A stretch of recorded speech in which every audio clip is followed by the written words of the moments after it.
મને કમેન્ટ આવી હતી કે 29 મૂવી જોયું કે નહીં, તો મેં જોઈ નાખ્યું છે ને ભાઈ. બહુ જ સારું એવું મૂવી છે. Love story, romantic, દિલપર્શ.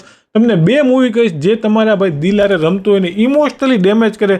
બીજીએમ બંનેના સાંભળો ને તમને એમ થાય યાર શું યાર બીજીએમ છે ને સ્ટોરી એવી ભાઈ, એમાં તો કાંઈ કેવું જ ન પડે. નેટફ્લિક્સ ઉપર બંને મૂવી મળશે. તો પેલું છે 29, જેની વાત કરું છું. 29 વર્ષનો છોકરો હોય, કોઈ છોકરી સાથે બોલી ન શકતો હોય, શરમાતો બહુ હોય, પ્રપોઝ ન મારી શકતો હોય, જેમ કે મારી જેમ વાત કરી રહ્યો છે.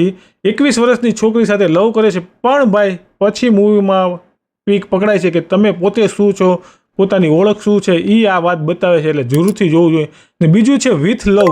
વિથ લવ મૂવીમાં છે સ્ટોરી કે તમે ભાઈ તમારા ક્રશને હજી સુધી પ્રપોઝ ન કર્યું હોય ને તો તમારા માટે જે મૂવી છે બહુ જ જોરદાર હો ભાઈ. બંને મૂવી તમે IMDbમાં સ્ટાર જોઈ લેજો. નેટફ્લિક્સ ઉપર મળી જશે 29 અને વિથ લવ. ક્યાંય ન મળે તો કમેન્ટ કરો લવ, હું તમને આપી દઈશ મૂવીની લિંક. પણ ભાઈ ફોલો કરો તો જ. જય હિન્દ, જય ભારત.